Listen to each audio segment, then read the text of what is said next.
دوسری طرف آیا نکولا جو کہ استاد آریوس سے ملاقات کرنے کا بڑی بے صبری سے انتظار کر رہا ہوتا ہے۔ بالآخر دیکھتے ہی دیکھتے وہ شیطان یعنی کہ جعلی درویش آیا نکولا سے ملاقات کرنے کے لیے جنگل میں خفیہ مقام پر پہنچ جاتا ہے جس کا اصلی نام استاد آریوس ہوتا ہے۔ اور پھر جیسے آیا نکولا اور استاد آریوس آپس میں گلے ملتے ہیں تو آیا نکولا مسکرا کر کہتا ہے، میں جانتا تھا کہ تم ایک نہ ایک دن واپس ضرور آؤ گے کیونکہ تم جیسا انسان ہی عثمان کو تباہ و برباد کر سکتا ہے۔ آریوس مسکرا کر کہتا ہے، تو کیا تمہیں میرے آنے کا اتنا یقین تھا؟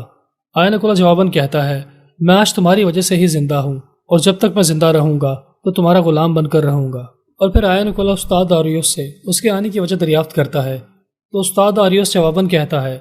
میں نے تمہیں عثمان کو تباہ برباد کرنے کا کام تمہارے ذمہ لگایا تھا لیکن تم اس مقصد میں ناکام رہے۔ مجھے تم سے یہ امید نہیں تھی، تم عثمان جیسے ایک معمولی سے ترک کو ہرا نہیں پائے، حالانکہ تمہارا شمار میرے بہترین شاگردوں میں سے ہوتا ہے۔ بالآخر آیا نکولا اور استاد آریوس میں کافی دیر بات چیت ہوتی ہے اور پھر استاد آریو آیا نکولا سے کہتا ہے، اگر تم عثمان کو ہرانے میں ناکام رہے تو تمہیں پریشان ہونے کی ضرورت نہیں ہے، میں نے عثمان کو ہرانے کا مکمل بندوبست کر لیا ہے اور اب تو کائی قبیلے میں چاروں طرف میرے سپاہی بھی موجود ہیں۔ دوسری طرف عثمان صاحب گوندوزبے اور عائشہ خاتون کو زندان والے خیمے سے نکال کر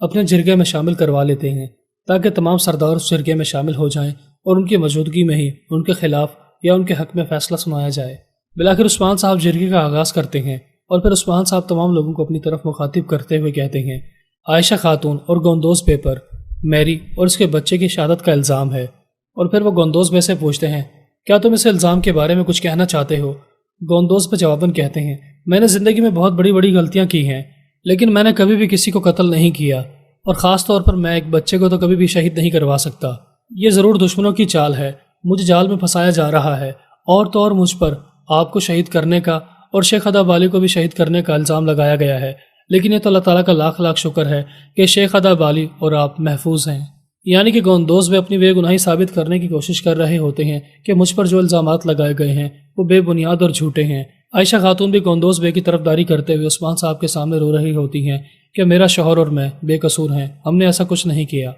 ترگت پہ سے رہا نہیں جاتا اور وہ عثمان صاحب سے کہتے ہیں، معاف کیجیے گا لیکن تمام ثبوت آپ کے بھائی کے خلاف اشارہ کرتے ہیں، اب آپ کس بات کا انتظار کر رہے ہیں؟ آپ جو فیصلہ سنانا چاہتے ہیں فوری طور پر سنا دیں، یعنی کہ گوندوزبے کا سر قلم کیا جائے گا۔ عثمان صاحب یہ سن کر ترگت بے کو رکنے کا اشارہ کرتے ہیں اور پھر وہ بحران سے کہتے ہیں، گوندوزبے کے خلاف جو بھی ثبوت ہیں وہ ان کے سامنے حاضر کر دیے جائیں تاکہ گوندوزبے اور عائشہ خاتون کو ہمارے خلاف کوئی اعتراض نہ ہو۔ بالآخر دیکھتے ہی دیکھتے بحران وہ زہر والی شیشی لے کر گوندوزبے کے سامنے آ جاتا ہے اور پھر عثمان صاحب عائشہ خاتون سے پوچھتے ہیں، کیا آپ اس پلیٹ کو اچھے طریقے سے جانتی ہیں؟ عائشہ خاتون جواباً کہتی ہیں، جی ہاں، یہ وہی پلیٹ ہے جس پلیٹ میں میری کو کھانا دیا گیا تھا، لیکن اس پلیٹ میں جو بھی کھانا موجود تھا اس میں کوئی زہر نہیں تھا، ہمیں پھنسایا جا رہا ہے۔ اور پھر عثمان صاحب کارنیلیا کی طرف دیکھتے ہوئے پوچھتے ہیں، کیا تم اس پلیٹ کو اچھی طریقے سے جانتی ہو؟ کیا یہ وہی پلیٹ نہیں ہے جس میں آخری بار میری کو کھانا دیا گیا تھا؟ کارنیلیا رونے دھونے کا ناٹک کرتے ہوئے کہتی ہے، ہاں یہ وہی پلیٹ ہے جس میں آخری بار میری کو کھانا دیا گیا تھا، کاش میں وہ کھانا لے کر کبھی بھی میری کے پاس نہ جاتی، اور مجھے اچھے طریقے سے یاد ہے کہ آخری بار عائشہ خاتون نے ہی مجھے میری کے لیے کھانا دیا تھا۔ بالآخر کوشش بھی تمام باتیں سننے کے بعد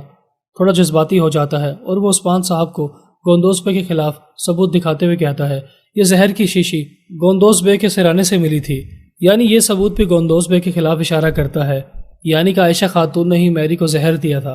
اور پھر کوشش چلا چلا کر کہتا ہے، عثمان صاحب آپ کس چیز کا انتظار کر رہے ہیں؟ تمام ثبوت ان دونوں کی طرف اشارہ کرتے ہیں، اب آپ فوری طور پر انہیں سزا سنا دیں۔ عثمان صاحب یہ سن کر کہتے ہیں، مجھے تھوڑا وقت چاہیے، میں یہاں پر انصاف کرنے کے لیے بیٹھا ہوں اور میں سچائی کے قریب پہنچ چکا ہوں۔ ترگت بے بھی عثمان صاحب کی بات سن کر کہتے ہیں، پہلے تو آپ کے بھائی نے میری کو آیا نکولا کے حوالے کیا تھا، یعنی کہ میری بیوی کو اس نے اغوا کروایا تھا اور وہ مرتے مرتے بچی تھی، تو دوسری بار بھی اس نے اپنی غلطی کو دہرایا ہے، یعنی پہلی بار گوندوزبے نے سب کچھ وزیر عالم شاہ کے کہنے پر کیا تھا، اب نہ جانے اس نے کس کے کہنے پر میری بیوی کو شہید کروا دیا۔ گوندوزبے الزام سن کر کہتے ہیں، پہلی بار جب میں نے میری کو اغوا کروایا تھا تو اسے آیا نکولا کے حوالے نہیں بلکہ کوشش کے حوالے کیا تھا، یعنی کہ اس کے بھائی کے حوالے، اور پھر کوشش نے ہی میری کو آیا نکولا کے حوالے کیا۔ میں تو بس ہمارے درمیان لڑائی کو ختم کروانا چاہتا تھا، اسی وجہ سے میں نے میری کو اس کے بھائی کے حوالے کر دیا تھا۔ گوندوزبے کی یہ بات سنتے ہی میکائل کوسس پریشان ہو جاتا ہے اور وہ سمجھ جاتا ہے کہ گوندوزبے نے مجھے لاجواب کر دیا، اور پھر جب کوسس کو کچھ سمجھ نہیں آتا تو وہ گوندوزبے سے کہتا ہے، میری غلطیوں میں اپنے گناہوں کو چھپانے کی کوشش مت کرو، میں جانتا ہوں کہ یہ سب کچھ تم نے ہی کروایا ہے۔ اور پھر جیسے ہی ترگت پہ اور کوشش گندوز میں پر الزامات کی بارش کرنا شروع ہو جاتے ہیں تو عثمان صاحب ان دونوں کو خاموش کرواتے ہوئے کہتے ہیں، جب تم سے کچھ پوچھا جائے گا تم لوگوں نے تبھی جواب دینا ہے۔ دوسری طرف آیا نکولا اور استاد آریوس آپس میں بات چیت کر رہے ہوتے ہیں کہ عثمان کو کس طریقے سے کمزور بنایا جائے، اور پھر استاد آریوس آیا نکولا کو سمجھاتا ہے کہ عمر میں بھی شہید ہو چکے ہیں، وہ چھپ کر عثمان صاحب کی مدد کیا کرتے تھے، اور صرف اتنا ہی نہیں، عثمان صاحب کی اصل طاقت کا راز شیخ ادا والی ہیں، اور بہت ہی جلد ہمیں شیخ ادا والی سے بھی چھٹکارا حاصل ہو جائے گا۔ اور پھر آیا نکولا اپنے استاد کی تعریف کرتے ہوئے کہتا ہے، آپ کے ایک وار نے دونوں بھائیوں کو ایک دوسرے سے علیحدہ کر دیا، اور اب تو ترگت پر کوشش بھی گندوز بے کو عثمان کے خلاف کرنا چاہتے ہیں، یعنی وہ گندوز بے کو سزا دلوانا چاہتے ہیں۔ اگر میکائل کوشش میری طرف ہو جاتا ہے تو میری طاقت میں اضافہ ہو جائے گا۔ استاد آریوس یہ سن کر کہتا ہے، ایسی غلطی کبھی مت کرنا، کیونکہ عثمان کو تم پر پہلے ہی سے شک ہے، اور وہ جانتا ہے کہ کبھی نہ کبھی تم کوشش کو اپنی طرف کرنے کی کوشش کرو گے، اور کوشش کبھی بھی عثمان کو دھوکہ نہیں دے گا۔ یعنی میکائل کوشش کو اپنے ساتھ ملانا صرف اور صرف ایک بیوقوفی ہوگی، یعنی کہ جب تک مجھے مکمل طور پر اس بات کا یقین نہیں ہو جاتا کہ کوشش اور ترگت اب عثمان کے خلاف ہو چکے ہیں، تب تک تم ان سے ملاقات کرنے کے لیے نہیں جاؤ گے۔ دوسری طرف عثمان صاحب گندوز بے سے پوچھتے ہیں، کیا آپ نے یہ گھٹیا حرکت اس وجہ سے کی ہے کہ آپ کو سپاہیوں کی سربراہی سے ہٹا دیا گیا تھا اور آپ ترگت بے کی وجہ سے حسد میں مبتلا ہو کر یہ حرکت کرنے پر مجبور ہو گئے؟ گندوز بے جواباً کہتے ہیں، تم جانتے ہو کہ دنیا کی تمام چیزیں عارضی ہیں، لہٰذا مجھے کسی بھی عہدے کے لالچ نہیں ہے، اور میں کبھی بھی میری اور اس کے بچے کو شہید نہیں کر سکتا۔